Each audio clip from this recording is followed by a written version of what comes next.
Alright, here's a video of my Tegu lizard setup. She does have a tent. It is laid on its side. It would be a 7 foot by 5 foot, a 7 foot tall by 5 foot wide by 5 foot wide, but since it's laid on its side, it's 7 foot long by 5 foot high by 5 foot wide. So inside, all that black stuff right there is like a spray foam, but it's a pond spray foam, so it's supposed to be more pet friendly. This is just an LED light right there, just for extra light. I have it right in the middle. She has a fan, which I'm going to take down and clean. And this right here is a ceramic. It's about 150 watts. And then we have a mercury bulb. That one right there is a mercury bulb. And then that right there is a floodlight. And that's her basking spot. This is her cool side. So her cool side is, she keeps on knocking this down because she's naughty. Well, we had this open for a minute, but it's usually about 80, 81, but her cool side right now is 79. And hold on, where's the temp gun?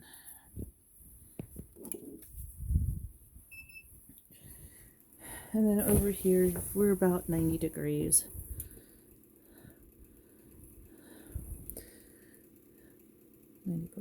Okay, and then her basking spot is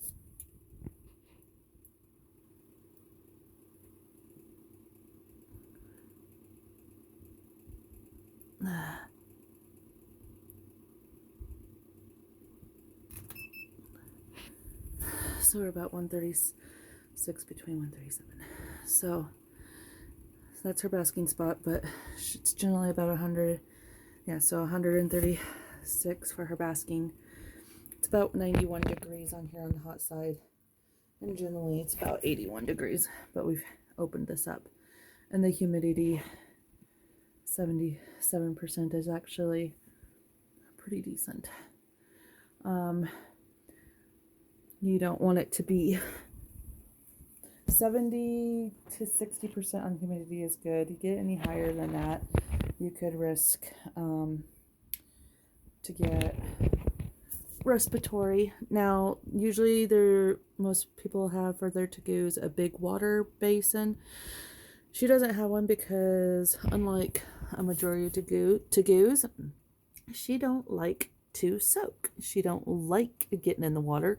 She just likes to drink her water. And she's got great big holes that she's been digging. She likes to dig. Most Tegus like to dig.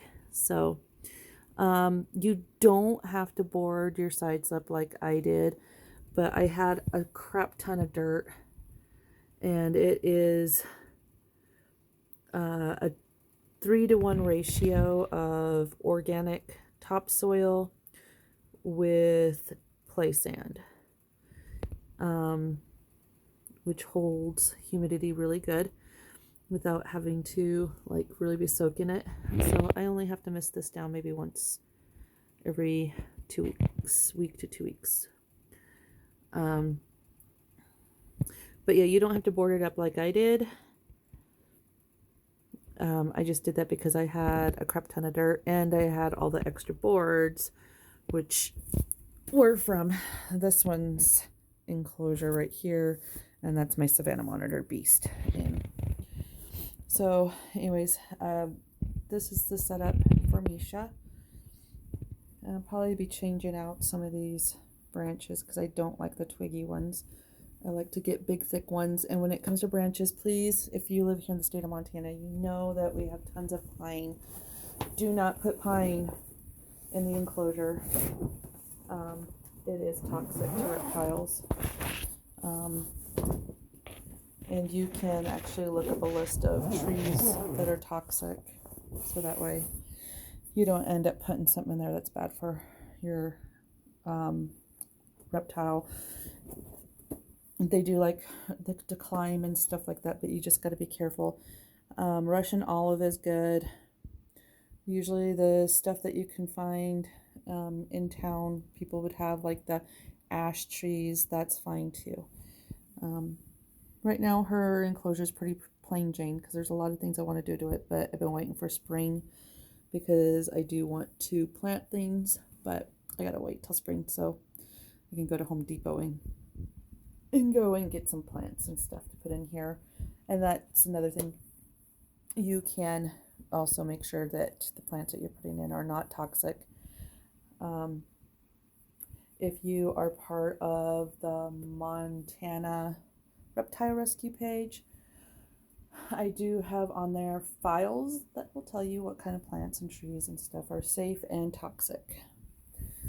But so this is her setup. She's not in here. She's actually in the other room snoozing in the heat mat because she's being a butthead. But go. All right.